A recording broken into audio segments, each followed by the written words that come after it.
Bwana Faza, mambo vipi? Poa, mambo vipi? Kwema? Kwema kabisa. Nipo hapa kocha la boli. Bila shaka umefurahi kuona vipaji vinaendelea na wewe kama kocha, lakini pia unaenjoy mashindano ya Safari Laga. Kabisa na enjoy sana.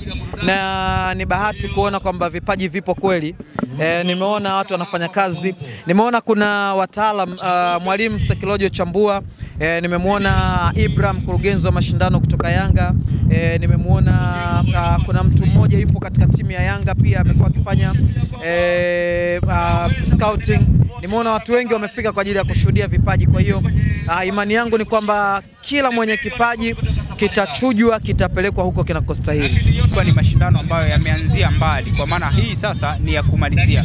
Kwa upande wako umeona nini cha tofauti kati ya msimu uliopita na msimu huu? Mwaka jana kulikuwa na vipaji, lakini mwaka huu naona kama watu wako nondo sana, yani watu wako vizuri sana, kwa sababu jambo unajua linapoanza linaanza watu wanalitolea macho, lakini msimu unaokuja unakuja na nguvu sana. Alafu msimu huu yupo Simon Msuva ndo chief scout, kwa hiyo yupo mtu ambaye amecheza mpira kwa viwango vya juu sana, lakini pia yupo mwalimu Sekilojo Chambua amecheza mpira katika viwango vizuri sana. Kwa hiyo watu walivyoona hivyo wamekuja kwa nguvu kubwa sana, ndio maana unaona kila unayemuona anapo receive kama pro, anapo touch yake ya kwanza, kila mtu hataki kuharibu.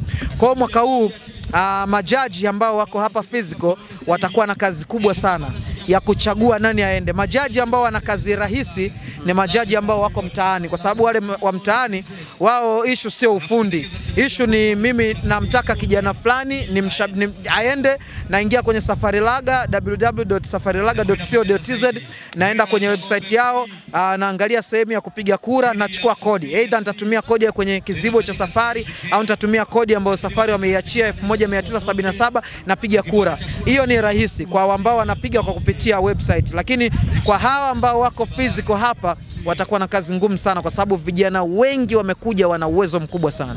Namna ambavyo unaona na vipaji ambavyo vipo, position gani hasa unaona na wachezaji wengi wazuri?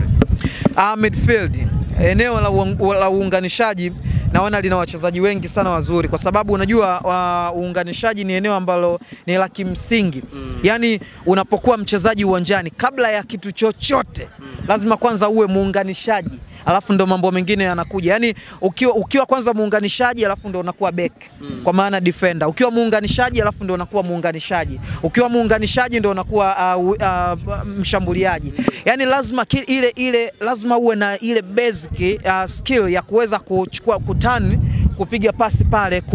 Kwa hiyo watu wa aina hiyo nimewaona wako wengi. Sasa sio wengi kwa maana ya wenye uwezo tu wa kuunganisha, lakini wale ambao wana jicho kabisa. Yani anaweza kuchukua mpira chini hapa akapiga pasi mita 40, mita 35 ikafika vizuri. Mtu ambaye touch yake ya kwanza akiugusa mpira sio auguse mpira afu atani, hapana, yeye anaugusa mpira unaelekea ambapo yeye anataka kwenda, vitu ambavyo vinatakiwa sana na midfielders wengi wa siku hizi wamekuwa mahiri kwenye maeneo hayo. Kwa hiyo watu wa aina hiyo nimewaona wengi sana, hata wale ambao wamecheza katika eneo la central defenders, lakini walikuwa na quality kubwa sana za midfielding. Kwa hiyo unaweza kumchukua mtu kutoka kwenye kuzuia ukamweka kwenye kiungo pale akafanya vizuri sana wengi. Kwa macho yako yanaona kina Fei, kina Aucho wengi hapa?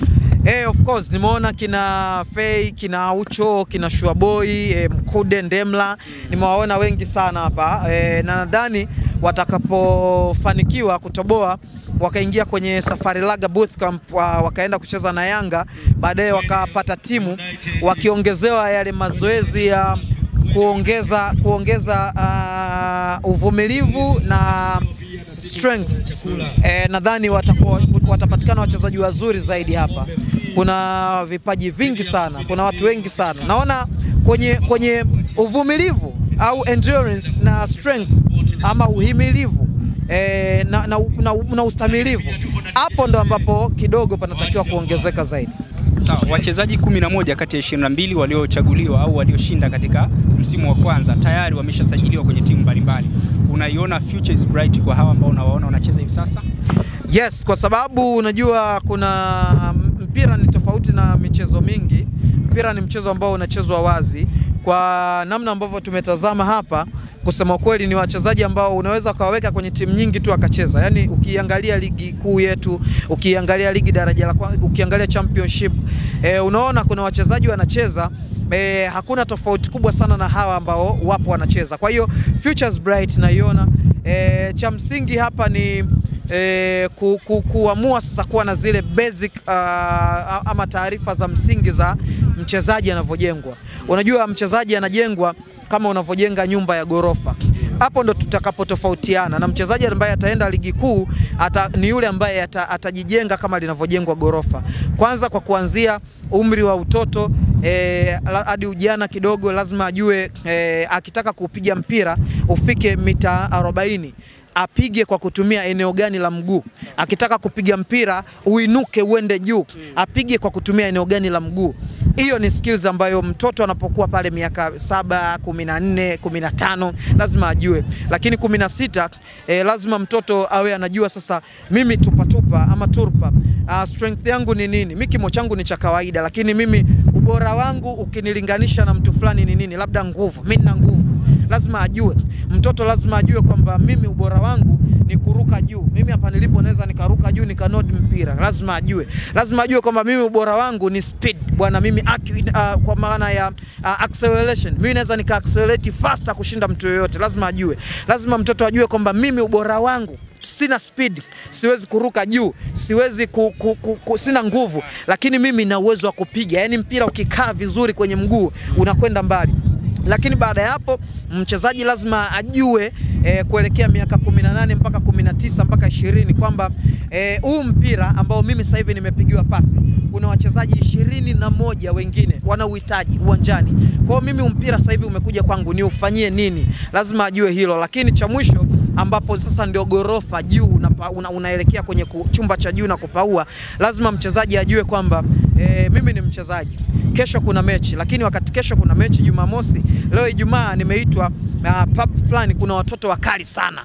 Nimeitwa eneo fulani, kuna vyuma, kuna pisi za kuondoka. Nimeitwa sehemu fulani, kuna bia za kumwaga za kutosha, kuna vyombo vya kutosha. Lakini yule mchezaji aseme hivi vote hivi na cancel, kesho naenda kucheza. Kunaona bwana, hapo sasa mchezaji anakuwa yuko tayari kwa ajili ya kuitengeneza karia yake, kwa maana amekomaa. Sasa mchezaji ambaye kwenye mashindano haya ya Safari Laga Cup 2025 ataweza kujipitisha vizuri kwenye maeneo hayo, basi naamini ni mchezaji ambaye future is bright. Sawa, pengine tunazungumza hivi, lakini pia tunaona kwamba sera ni nzuri kwa sababu serikali yetu imekuwa ikisapoti michezo, lakini pia tunaona wale ambao wanasimamia mchezo wakifanya kazi yao kwa weledi kabisa. Pengine una kipi cha kuzungumza kuhusiana na mchango au nafasi ya serikali, nafasi ya mamlaka zinazosimamia mpira juu ya haya mashindano ambayo yanaendelea? Nafasi ya mamlaka zinazosimamia mpira tunazishukuru. Wamehakikisha wao wanatengeneza harmony. Yani wewe unaona leo sasa hivi ni mwandishi wa habari, si ndio bwana? Kuna mwandishi wa habari wa Priska Kishamba, mwandishi wa habari wa Bongo FM, mwandishi wa habari wa Clouds. Nyie ni waandishi wa habari kwa sababu umeamka wewe leo asubuhi hakuna bomu lililolipuka, umeona bwana, umeenda kazini, umepanda daladala, umepanda gari, hakuna mtu ambaye amesimamisha vikapigwa vyuma, umeona bwana, hakuna ndege ambayo imegeuka. Yani kuna ile harmony, kuna ule amani na usalama. Kwa hiyo kwanza hilo jukumu la kwanza, kwa kitendo cha wao ku-maintain hiyo, wamehakikisha kwamba kila ambaye anajisikia ku-practice ana practice. Na Safari Laga wamekuja na mashindano yao kwa sababu serikali imetengeneza amani, imetengeneza usalama, imetengeneza miundombinu, imeruhusu watu kuwekeza kwenye viwanja kama hivi, watu wanacheza. Kwa hiyo kwenye equation ya kufanikiwa kwa michezo tunaanza kwanza kuiweka serikali, kwa sababu ndo mdau namba moja wa usalama, wa miundombinu, wa sheria na vitu vinginevyo vingi sana. Kwa hiyo mimi naipongeza serikali kwa kitendo cha ku-maintain kwanza hii utulivu na amani ambayo ipo, lakini pia kwa kuwekeza kwenye viwanja, serikali kama serikali, lakini pia kwa kuruhusu watu wawekeze kwenye viwanja. Hii leo tumeona kuna viwanja vinafanyika huko Dodoma na maeneo mengineyo. Hapa tulipo NDC naona wana extend viwanja vyao, wametengenezewa mazingira hayo. Kwa hiyo serikali ni mdau namba moja, ameplay part yake, ametengeneza mazingira rafiki rafiki sana kwa watu kuwekeza.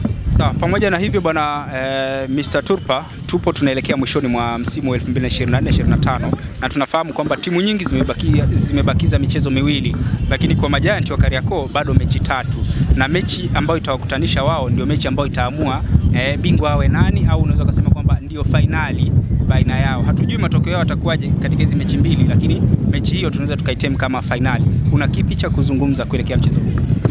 Ni mechi nzuri sana, mechi nzuri sana. Yaani kama umekosa mechi nyingi za msimu huu, basi mechi hiyo sio ya kukosa. Ni mechi ambayo ni ya kuzodoana kwanza. Kwamba hilo ulisema uchezi, umecheza, umefungwa. Huyo ulisema na sisi mechi ikiahirishwa mbele utocheza, umecheza, umefungwa. Huyo kuna hiyo kwanza.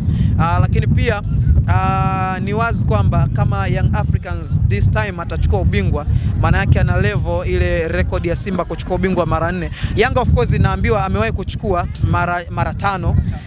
Lakini kwa hivi karibuni, kwa watu wengi ambao wanafuatilia football, wameiona Simba ikichukua mara 4.